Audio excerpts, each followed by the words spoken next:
नमस्कार, जय हिंद, जय Bharat and welcome to Deaf Talks. This is Adi Achint. I have with me doctor Pooja Bhatt जो हमको बताएंगे यार चाइना के अंदर, चाइना के साथ, चाइना के बारे में। क्योंकि काफी सारी चीजें हैं, चाइना एक अपनी पोजीशनिंग बना के रखना चाहता है। How long can he actually do that is another question. क्योंकि अगर आप जियोपॉलिटिक्स को देखें दुनिया के अंदर, what you see is a reducing impact and a reducing imprint of China. Let's try and understand कि क्या हो रहा है। क्योंकि अगर आप रीजन बाय रीजन देखिए, जो एक स्ट्रेंथ चाइना की है वो आई वोंट से डिस्काउंटेड है, but there are differences in that. जो एक परसेप्शन था और जो रियलिटी आज है। सबसे पहला सवाल when I get doctor Pooja ji into the game is, ये जो चाइना अभी ताइवान के साथ करने की कोशिश कर रहा है, one of the things that मेरे दिमाग में आता है कि this is now the third time he is doing a blockade of Taiwan, right? ये एक नया नॉर्मल बनाने की कोशिश कर रहा है। Is he making this blockades normal कि भाई हाँ ठीक है यार, मैं जाके खड़ा हो जाता हूँ वहां पर, मैं जाके अपनी एक्सरसाइज करता हूँ, बिकॉज पहले ये सब चीजें नहीं करता था। तो how do you see the situation? Hi, thank you for having me back. It is always nice to come back to your show. Uh, सो हमने बहुत ही अच्छे क्वेश्चन से शुरू किया है कि ये जो आजकल चाइना ताइवान का जो राइट नाउ इंसिडेंट्स चल रहे हैं ताइवान स्ट्रेट में, एंड जैसे हमने अपने टॉक्स में डिस्कस किया था कि आने वाले टाइम में जितने कॉम्प्लिकेटेड होने वाला है ये सिचुएशन, आई थिंक हम वहीं पहुंच रहे हैं। हमने देखा है पिछले कुछ हफ्तों में कितने ज़्यादा बार चाइना का जो मतलब इनडायरेक्ट काइंड ऑफ अटैक जो रहे हैं ताइवान पे, डीआईज़ेड पे, उनके जो कंटिन्यूअसली वहाँ पे हम लोग ब्लॉकेड्स देख रहे हैं, कंटिन्यूअसली हम लोग मिलिट्री प्रेजेंस देख रहे हैं। तो एक एक जो इंटिमिडेशन टाइप का जो माहौल बना दिया है चाइना ताइवान के स्ट्रेट में, वो बढ़ता जा रहा है। अभी इसके बहुत रीज़न्स हो सकते हैं। पहला रीज़न तो मुझे एज़ अ स्कॉलर तो यही लगता है, और ये हमने पहले भी डिस्कस किया हुआ है इस बात को, कि जितनी बार चाइना में डोमेस्टिक इश्यूज़ होंगे, उतनी बार वो अपने डोमेस्टिक इश्यू से अपना ध्यान भटकाने के लिए जो लोकल उनकी ऑडियंस उनका जो लोकल पब्लिक है, कुछ एक्सटर्नल करेंगे। प्रेज़ेंटली अगर आप देखें तो क्या हो रहा है चाइना में, इकोनॉमी डाउन है। अभी आफ्टर कंस्टेंटली 20 साल से 9% जीडीपी उनकी जो ग्रोथ हो रही थी 20-25 साल से, एकदम से रिड्यूस हो गई है। सो मच सो कि वर्ल्ड बैंक ने बोला है शायद इस साल का जो चाइना ने अपना अनुमान दिखाया था कि 5% जीडीपी ग्रोथ होगी, शायद उतनी भी नहीं होगी, राइट? तो अनएम्प्लॉयमेंट बहुत ज़्यादा हो रही है, स्ट्रक्चरल इश्यूज हो रहे हैं, हाउसिंग के जो उनका जो मार्केट जो बबल चल रहा था, वो अभी इनिशियली आई थिंक अब जाके बर्स्ट होना शुरू हो गया, उसके इम्प्लीकेशंस देखने के आ रहे हैं। तो आई थिंक जो चाइना का डोमेस्टिक जो अभी है बहुत पॉलिटिकली बहुत अनस्टेबल है एट द मोमेंट।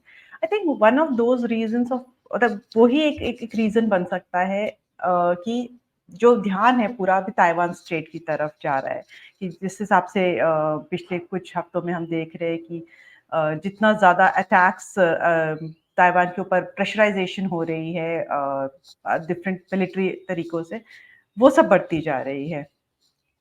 अम, दूसरा मुझे लगता है कि हमने इसके बारे में पहले बात की हुई कि शी जिनपिंग जैसे-जैसे ये उनका जो थर्ड टर्म ओवर होता जाएगा, जैसे उन्होंने बोला था कि मेरे थर्ड टर्म के एंड तक मैं अपना ताइवान का रीयूनिफिकेशन करवाऊँगा, जो इनकी जो पॉलिटिकल प्लेटफ़ॉर्म था जब अपने इलेक्शन के टाइम पे, वो अब धीरे-धीरे उनको कहीं न कहीं दिखाना है कि वो उस चीज़ को भी पूरा कर रहे हैं, भले हो ना हो वो दूसरी बात है।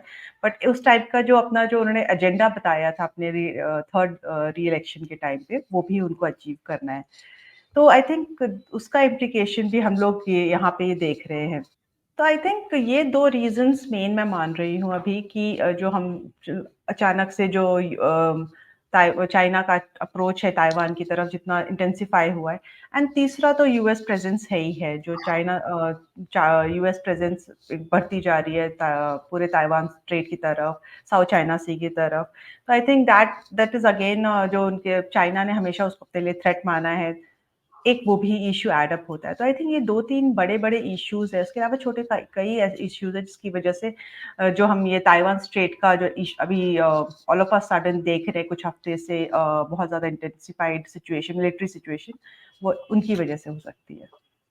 आप अगर if you look at the South China Sea, पहले ही इनके चक्कर चल रहे थे काफी टाइम से फिलीपींस के साथ, देवर एंटागनिस्टिक, काफ़ी झगड़े-झगड़े चल रहे थे एंड ऑल दैट स्टफ।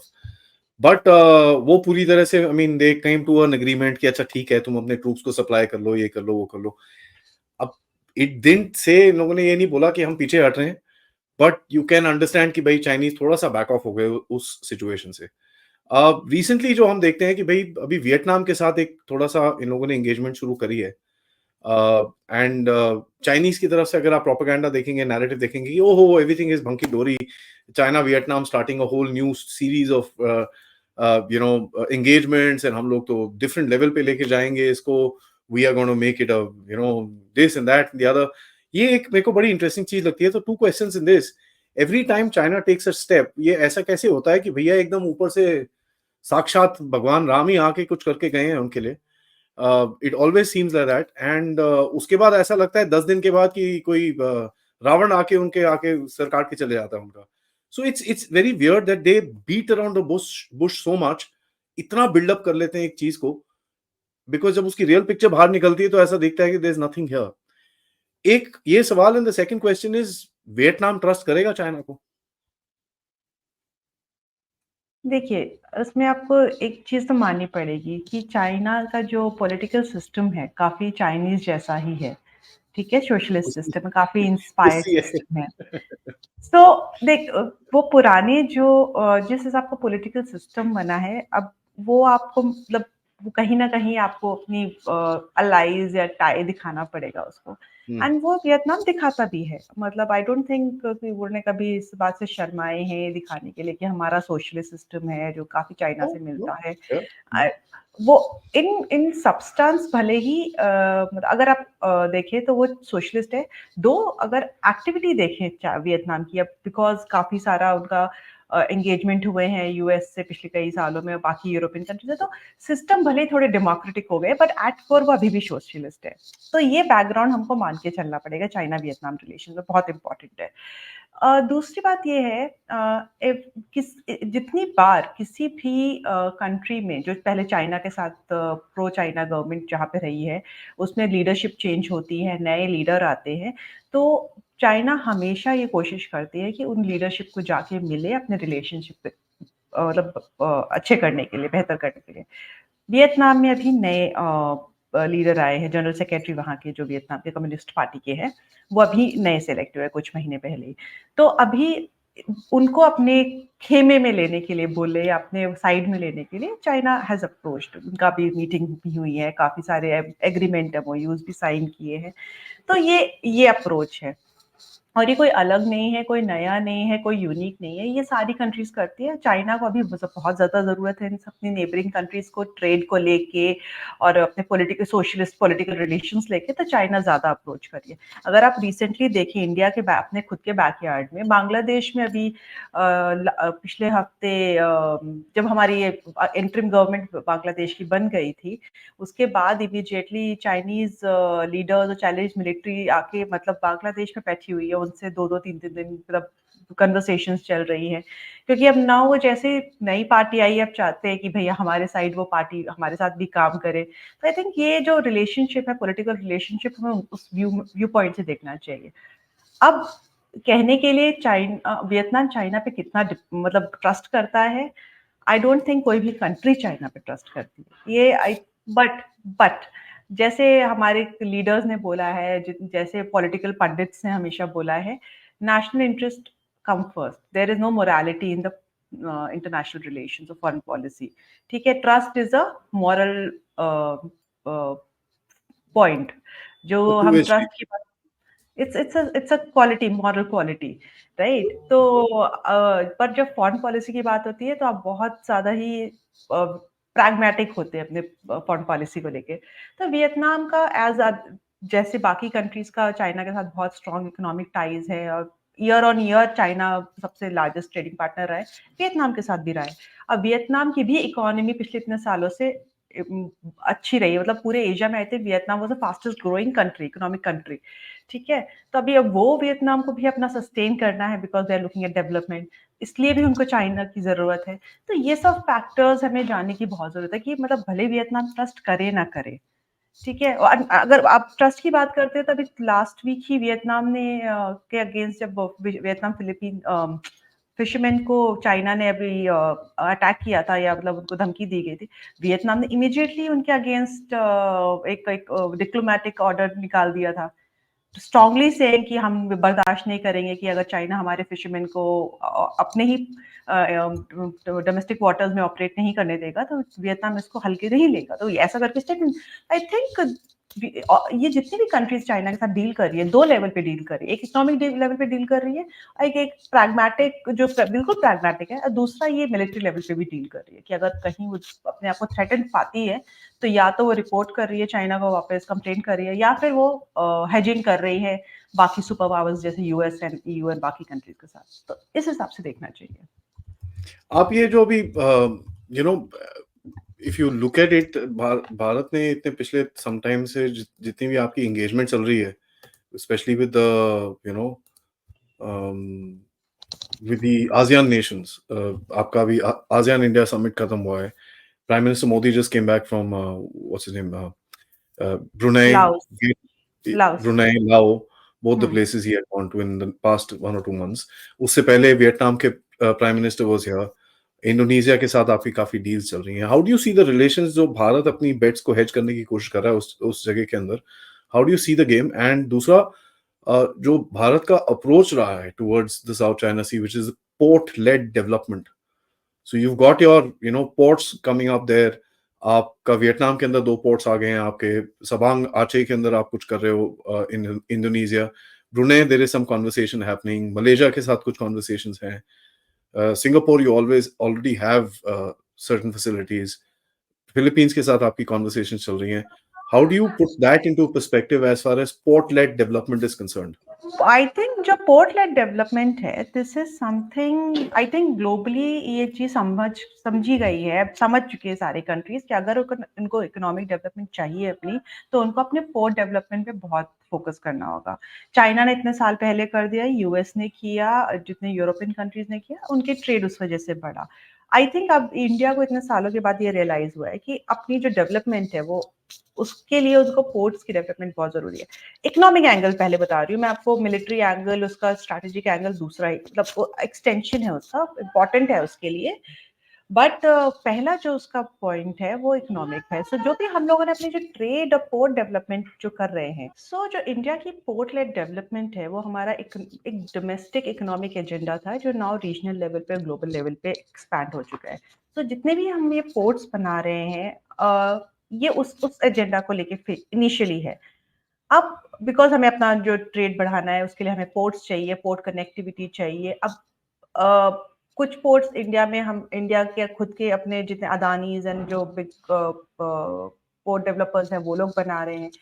उन्हीं पोर्ट डेवलपर्स ने दूसरे कंट्रीज में वो पोर्ट्स जो कि उतने, मतलब उनकी डोमेस्टिक कैपेसिटी नहीं थी जिन कंट्रीज की, अपने पोर्ट्स बनाने के लिए डेवलप करे, जैसे ग्रीस में हो गया, अब हम यहाँ पे भी देख रहे हैं, साउथ ईस्ट एशियन कंट्रीज में भी देख रहे हैं। तो नाउ कोलैबोरेशन के साथ, because India can collaborate with its own, जो भी इकोनॉमिकली एंड ऑल, उसके साथ कोलैबोरेट करके हम नए पोर्ट्स बना रहे हैं।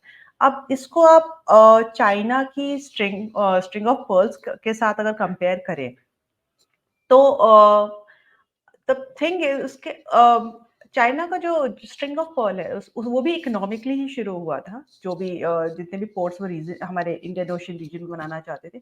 बट उसमें एक एंगल और ऐड हो गया था कि वो जितने भी पोर्ट्स बना रहा था, डुअल यूज टाइप के बना रहा था, मतलब जो कि कमर्शियल यूज के लिए भी यूज हो सकते हैं, पर वहां वॉरशिप्स भी आ सकते हैं।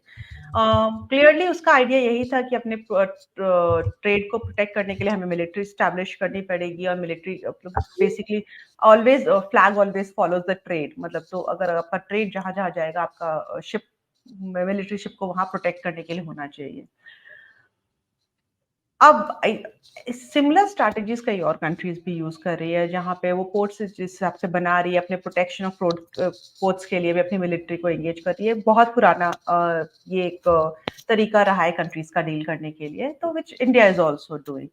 तो इसको अगर हम पोर्ट लेड डेवलपमेंट को देखेंगे तो इस हिसाब से हमको देखना चाहिए कि इकोनॉमिक रीजन है जिसकी वजह से हम पोर्ट बना रहे हैं और उसको हमको प्रोटेक्ट करने के लिए सूनर लेटर उन जो सी लाइन ऑफ कम्युनिकेशन होती है जहां से हमारा ट्रेड जाएगा उसको पायरेसी से अदर एडवर्सरी अटैक से बचाने के लिए हमको अपनी मिलिट्री भी लगानी पड़ेगी। तो इसीलिए हम जो अपनी मिलिट्री एंगेजमेंट्स देख रहे हैं इन सब कंट्रीज के साथ, ट्रेनिंग्स देख रहे हैं, जॉइंट एक्सरसाइजेस देख रहे हैं, ये उस सब का एक पार्ट है। तो आप जब इस पूरे सिनेरियो को देखते हो, if I were to ask you कि पूजा जी मुझे ये बताओ, looking at what China has done in the region, ठीक है, और चाइना का एक जो इन्फ्लुएंस था इस रीजन के अंदर, दैट होल बबल तो पूरी तरह से बर्स्ट हो गया है, there is probably no not even the residue left. और जो इंडिया की एंट्री है, obviously there is a power differential, there is a economic, I mean I won't say military power differential, but a economic differential जो है दोनों देशों के बीच में।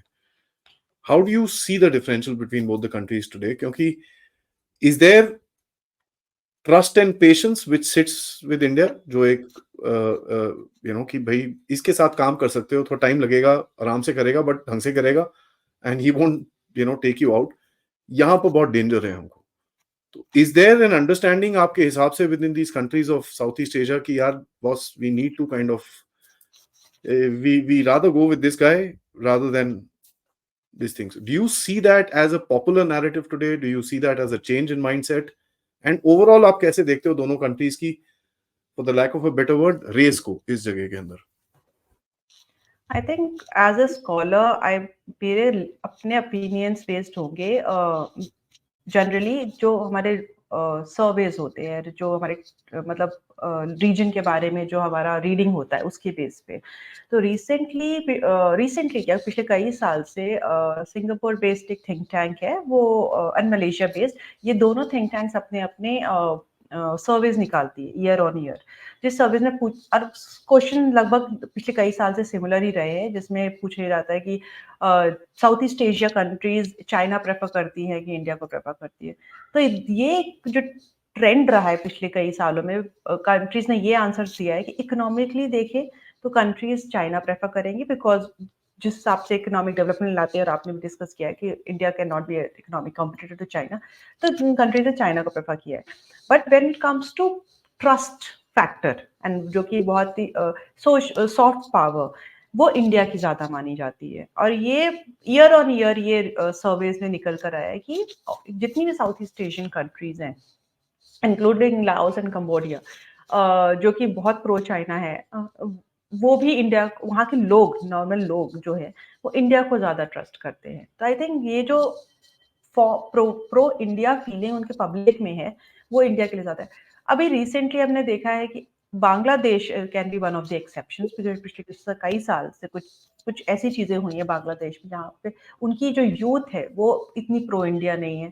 सिमिलरली थोड़ा सा देखा गया था जब हमारे मालदीवियन इलेक्शन की वजह से, तब मालदीव में भी ऐसा ही हुआ था कि जब वहाँ पे इलेक्शन में यूथ का जब सर्वे हुआ था कि वहाँ का मालदीवियन यूथ इंडिया को जरा प्रो नहीं करता है, एंड चाइना प्रो चाइना ज्यादा है इकोनॉमिक रीजंस की वजह से। तो आई ये सब रीजंस बहुत ज्यादा इम्पोर्टेंट है टू कंसिडर अबाउट कि दोनों कंट्रीज का रेस है। इसके अंदर I mean I'd like you to add Pakistan का द फेमस सीपीईसी, पिछले एक दो दिनों से अभी वो एससीओ मीटिंग खत्म हुई है, तो बड़े बड़े स्टेटमेंट्स हैं, सीपीईसी पार्ट 2, ये वो पता नहीं क्या क्या बोलते रहते हैं लोग।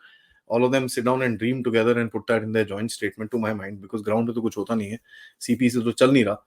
But how do you see एक चाइना का failure to kind of start its flagship project, so as to say? China ने बोला था ये उनका फ्लैगशिप प्रोजेक्ट है, राइट? और पाकिस्तान के साथ एकदम this is the epitome of OBOR and this and that. इनकी प्लानिंग कौन करता है, बिकॉज वो नहीं समझ में आ रहा, बिकॉज अगर ये फ्लैगशिप प्रोजेक्ट है तो I don't know what to say about China. But how do you see this CPEC right now और इसका पोटेंशियल आगे जाके? जो सीपीसी है, यू आर करेक्ट टू से कि जिस हिसाब से उसको शुरुआत की गई थी जितने पॉम्प एंड शो के साथ, सीपीएसई उतना फोर्टिफाइड नहीं हो पाया है। ऑन ग्राउंड रियलिटीज जो यही कहती है कि CPSE in terms of Pakistan बहुत बड़ा फेलियर रहा है। ना ही वहाँ पे पॉलिटिकल गुडविल उन्होंने कुछ बना पाए हैं, ना ही इंफ्रास्ट्रक्चर डेवलपमेंट हो चुकी है। उसके अलावा जो जो सोसाइटल जो डिस्कम्फर्ट उसके के साथ हो चुका है, चाइनीज़ जो इतने चाइनीज़ आके पाकिस्तान में आ गए हैं, जो हिसाब से वो पाकिस्तानीज़ को ट्रीट करे, उस हिसाब से जो विदिन वहाँ के जो पब्लिक है उसमें इतना मतलब डिस्ट्रस्ट आ गया है सीपीएसई को लेके। आई थिंक सीपीएसई हैज जो कई लेवल्स पे फेलियर रहा है, नॉट इंफ्रास्ट्रक्चर तो उसका एक लेवल रहा ही है कि इंफ्रास्ट्रक्चर बन नहीं पाया है, एंड जिस हिसाब से टाउट किया गया था कि मतलब ट्रांसफॉर्म कर देगा, पाकिस्तानी इकोनॉमी ट्रांसफॉर्म हो जाएगी और इंफ्रास्ट्रक्चर ट्रांसफॉर्म हो जाएगा और नेक्स्ट चाइना बन जाएगा, ऐसा कुछ भी नहीं हुआ है। तो I think in the last few years जो हमने ये सीरीज ऑफ इवेंट्स देखे हैं, and now Pakistan is back to ask for funds. Basically Pakistan के पास पैसा भी नहीं आया है। तो you are correct to say that CPEC का अभी कोई फ्यूचर दिखता नहीं है, बट उसका नुकसान अगर इस केस में अगर पाकिस्तान बैंकरप्ट होता है या पाकिस्तान का मतलब सोसाइटल या पॉलिटिकल इश्यूज कुछ होते हैं, तो I think India will be also affected in the coming years. So I think हम लोग अपने आप को इस चीज से आइसोलेट नहीं कर पाएंगे जो भी हो चाइना के साथ सीपीसी में, बट अगर Pakistan failure as a state होता है, उनकी इकोनॉमी डाउन जाती है, तो I think it will be impacting India's own position. That is true. We'll have to hedge our bets around it. There's no question.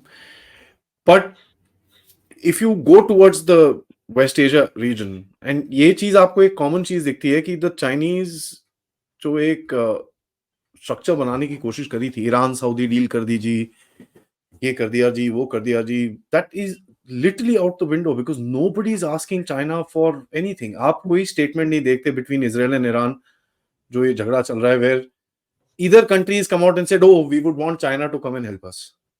Whereas the statements are, oh, we would like India to come and kind of mediate this issue or talk to us and, help us out. This is a dangerous scenario. We hold India in high regard. Please come and, sit between us and see what you can do. Messaging is happening and this and that. 2 years ago, the story was all China, China, China, China, China, China. Every time there was something, oh, China is doing this, China is sending an envoy, China is this, China is that. It's all gone. What changed in this 2 years? ये 2 साल के अंदर ऐसा क्या हो गया कि China की जितनी कैपेबिलिटी थी to at least run a media narrative कि भाई हम ये कर रहे हैं, उसने एक एनवॉय बना के भेजा था यूक्रेन में, all that stuff just gone. ये हुआ क्या? See, China has become very careful about कि वो मिडल ईस्ट में कैसे एंगेज होना चाहता है, इकोनॉमिकली एंगेज होना चाहता है, बिकॉज मिडल ईस्ट एक बहुत बड़ा मार्केट है ऑयल के लिए, रिसोर्सेज के लिए, जो चाइना को चाहिए। ठीक है, जितनी भी ट्रेड डील्स आपने देखी होंगी पिछले कई साल में सऊदी अरेबिया के साथ एंड ईरान के साथ, वो सब एनर्जी को लेके, फूड को लेके, या फिर पीपल पीपल इंट्रैक्शन, उस टाइप की डील्स रही है। ठीक है, बट जैसे ही एक मोमेंट आता है जहाँ पे चाइना की इन्वॉल्वमेंट, मिलिट्रीली इन्वॉल्वमेंट चाहिए होती है, या फिर मल्टीलेटरल लेवल पे इन्वॉल्वमेंट चाहिए होती है, वहाँ चाइना शांत हो जाता है। अभी आप देखेंगे ईरान डील पे चाइना शांत हो गया, जब रेड सी क्राइसिस हो रही थी चाइना के पास शिप्स थे, पर वो शांत होके बैठा हुआ था, इनफैक्ट बाद में इंडिया ही गया था सब। तो लार्जर रीडिंग यही कहती है कि चाइना बहुत कॉशियस है कि वो कैसे इन्वॉल्व होना चाहता है मिडल ईस्ट कंट्री के साथ, जहाँ पे क्राइसिस सिचुएशन आती है, जहाँ पे ऐसा लगता है चाइना को कि अगर मैं इसमें इन्वॉल्व हुआ, ईरान इशू में इन्वॉल्व हुआ, इसराइल इशू में इन्वॉल्व हुआ, बियॉन्ड पीस कीपर एनवॉय वाला जो रोल है, जो कि चाइना लेना चाहता है, वो यूएस को उस रोल से असर्व करना चाहता है। तो जहाँ पे ये जो इन्वॉल्वमेंट वाली बात आती है, जहाँ पे चाइना नोस कि वो एक मतलब अब फंस जाएगा उस कंट्री के साथ, वहां वो बैकआउट हो जाता है। आई थिंक ये चीज अभी धीरे धीरे आई थिंक कंट्रीज को समझ आने लगेगी, बट ये जो ट्रेंड है it will not favour China for a long time, and eventually I think जितनी भी कंट्रीज है, मिडिल ईस्ट कंट्रीज हैं, वो इंडिया को एंड अदर जो हमारी बाकी जो उनकी रीजनल कंट्रीज है, उनसे ज्यादा इन सब चीजों मल्टीलेटरल लेवल पे ज्यादा हेल्प मांगेगी। But at the same time हमें ये भी देखना है कि India has equally has been cautious about involving itself at the multilateral level. तो आई थिंक ये जो अंडरस्टैंडिंग है जो चाइना ये अब देखा जाए तो ईरान का जो आर्म सप्लाई है चाइना ही कर रही है सबसे ज्यादा। अब मतलब बाकी किसी को जब सबने बंद कर दिया, सिमिलरली बाकी कंट्रीज को भी सपोर्ट चाइना ही कर रही है। तो वो सब करने के लिए चाइना रेडी है, पर जैसे ही मिलिट्री इन्वॉल्वमेंट की बात आती है, खुद को इन्वॉल्व करने की बात आती है, मल्टीलेटरल सपोर्ट मतलब एट द इंटरनेशनल लेवल पे, यूएन लेवल पे सपोर्ट देने की बात आती है, चाइना वहां शांत हो जाता है। तो ये जो ट्रेंड है पिछले 2 साल से ये देखने में आ रहा है। दिस इज समथिंग एंड ये आपने बड़ी इंटरेस्टिंग सी चीज बोली, क्योंकि China is involve with Hamas, China is involve with Hezbollah, China is involve with Iran. अभी तो कल परसों में एक क्या हुआ आया था, समथिंग हैड कम, एक रिपोर्ट आई थी जब ये इजरायलीज ने स्ट्राइक करी थी हिजबुल्लाह के ऊपर, there were few Chinese sitting under there and they were kind of worried कि यार हमारे पे तो नहीं गिरेगा and all that, and the same stories came out of Hamas where that whole thing was pushed down. But so that's a good explanation. Last में मैं आपसे पूछूंगा, शी जिनपिंग जो अपना एक ऑरा बना के चलते थे कि भाई great leader this that, we seen 2-3 incidents कि उसके जितने भी पॉलिसीज थी, उनके जितने भी डिसीजंस थे, उनके जो ग्रैंड वर्ड्स थे जो वो यूज करते थे, वो सारी चीजें उनके कम्युनिकेशन के अंदर से बाहर हो गई हैं। डुअल सर्कुलेशन के बारे में कोई बात नहीं करता। There were so many of these jingos that he had come up with, jingo came up with jingos, interesting. On a lighter note, but there were so many of these little one-liners that he had come up with. All that is gone. What do you think is happening inside China? आपका ये जो statement, opening statement I think self sufficing है कि Xi Jinping जो है he is on losing foot at the within the country. Internationally तो he has lost a lot of ground as it is, but domestically he is also losing. जो भी promises वगैरह थे, जो भी बड़े बड़े वादे किए गए थे डोमेस्टिक पब्लिक को, अब इकोनॉमी का वादा किया गया था, ब्रिंगिंग बैक सोशल प्रेस्टिज का वादा किया गया था, मिलिट्री ग्रोथ का, मिलिट्री डेवलपमेंट का बात की गई थी, ग्रोथ, इंटरनेशनल ग्रोथ की बात की गई थी, जो भी उनके पॉलिटिकल फंडे थे, मतलब आई थिंक वो सब में एक एक करके वो लूज करते जा रहे हैं। तो I think it is very very clear to say that Xi Jinping is on a losing ground and within his own people, मतलब उसके अपने जो क्लोज उनके गवर्नमेंट के जो पार्टी के ही लोग हैं, वो धीरे धीरे दूर होते जा रहे हैं। तो जो उनका सोशल जो पहले सर्कल होता था विद इन द पार्टी, जो बहुत स्ट्रांग माना जाता था, अब उसमें से ही कई चिप आउट हो गए। तो आई थिंक शी जिनपिंग, अब ज्यादा न्यूज तो सुनने में पता नहीं चलती है अराउंड क्या हो रहा है, बट अगर आप इंसिडेंट्स देखें, मतलब छोटे छोटे, और उनको अगर कनेक्ट करने की कोशिश करें, तो लगता यही है कि Xi Jinping with in the country politically he is losing, with in the जो सोशल लेवल पे he is also trust of this own Chinese people, he is losing that. Military तो उनके हाथ से काफी साल पहले निकल ही गई थी, और आपने देखा होगा कि इन्होंने इतने सारे पिछले कई सालों में रिफॉर्म्स लाए, पूरा मिलिट्री का स्ट्रक्चर ही बदल दिया, सो दैट कि मतलब उसमें से जो कई मिलिट्री लीडर्स ऐसे थे जो थोड़े एंटी शी जिनपिंग लगते थे, उनको निकालने के लिए उन्होंने पूरा सिस्टम ही चेंज कर दिया। बट आई डोंट थिंक फिर भी मिलिट्री में उनके लिए जो जो एक माना जाता है कि PLA has to support the party, it is a party's military, not the country's military. I don't think कि ऐसा कुछ हो रहा है। So do you think, what's the future? Future about China, I think वो कोई भी प्रिडिक्ट नहीं कर Xi सकता। Jinping in particular, what's the future of Xi Jinping in particular? कितना टाइम वो खड़ा रख सकता है, कितना टाइम ये जो एक, I mean lack of better word, कितना टाइम ये ड्रामा चल सकता है? सी ये जो क्वेश्चन है, ये आपको भी पता है कि जिस कंट्री में एक सिंगल पॉपुलर लीडर रहता है, एंड जब वो अपने लूजिंग ग्राउंड पे रहते हैं, तो उनका जो रिप्लेसमेंट होता है वो कंट्री के लिए बहुत दर्द भरा रहता है। बिकॉज पहली बात तो ऐसे पॉपुलर लीडर्स के खुद रिप्लेसमेंट होते नहीं है, एंड वो जिस हिसाब से अपने आप को जितने जितने मतलब लार्ज लेवल पे वो लोग अपने आप को पहुंचा देते हैं, हर चीज में इन्वॉल्व रखना, और जिस हिसाब से लीडरशिप हो जाती है इतने लार्ज लेवल की, उसको रिप्लेस करना भी आसान नहीं होता। तो ये बताना बहुत मुश्किल है कि उनका सक्सेसर क्या होगा, या यही यही कंटिन्यू कर पाएंगे। इनका कंटिन्यू करना थोड़ा मुश्किल लगता है given the circumstances. We can't predict the future of course, but अगर शी जिनपिंग नहीं कंटिन्यू करते और उनकी जगह कोई ऑल्टरनेट लीडर आता है, तो वो जो ये फेज है लीडरशिप चेंज वाला, ये चाइना के लिए बहुत दर्द वाला रहने वाला है, because already Chinese economy and पूरा सिस्टम बहुत ज्यादा हिला पड़ा है, एंड कोई भी लीडर इमीडिएटली आते उसको रिकवर नहीं कर सकता. तो कमिंग ईयर्स में China will be equally in trouble, and because China is so much interconnected globally with economic level पे, I think there will be a global impact also. That is interesting. So actually I'm going to squeeze in one more question if you don't mind. Okay. Global impact की जब आप बात करते हो, when you look at that, a frustrated China is a dangerous China, जो आपने initially चीज बोली थी. तो if I would ask you, okay, if I would say कि यार पूजा जी आप एक कुछ मेरे को, you know, in 50 words if you can tell me, what should one look out for a frustrated China? I think first of all, the military. Every neighboring country should start looking out at its borders, because I think that's the first thing China does when they are squeezed within their own country. They try to deflect it. तो वो सबसे important चीज़ है, सबसे पहली चीज़.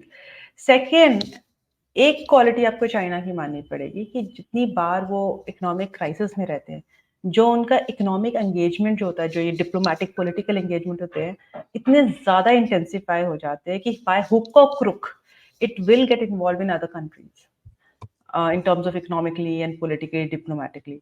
The second thing which I will look out for, how कितना frequent हम China के leaders को, चाइना के जो डिप्लोमैट्स एंड पॉलिटिकल जितने भी सीनियर लेवल के लीडर्स हैं, उनकी जो उनके सपोर्टिंग कंट्रीज है, उनके साथ कितनी विजिट्स देखते हैं कमिंग ईयर्स में, because that is a first safety net China will have. China will require the political support, global political support for its own country, economic support for its country. So I think these kind of dialogues and MOUs and agreements जो होंगे वो ज़्यादा intensify हो जाएंगे. These will be two major things I will see if China is going down, and this will what China do to deflect the attention from the domestic level to international level. Interesting.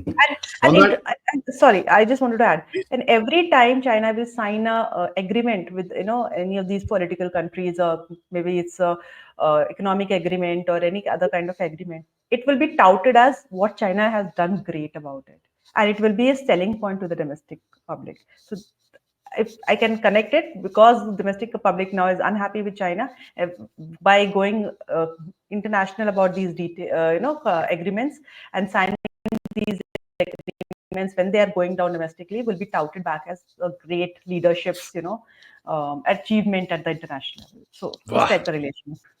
मतलब ये trend रहा है, और I think I will expect that in the future. चित भी मेरी, पट भी मेरी, ऊपर भी मेरा, नीचे भी मेरा, सब कुछ मेरा मेरा, लेकिन है कुछ नहीं.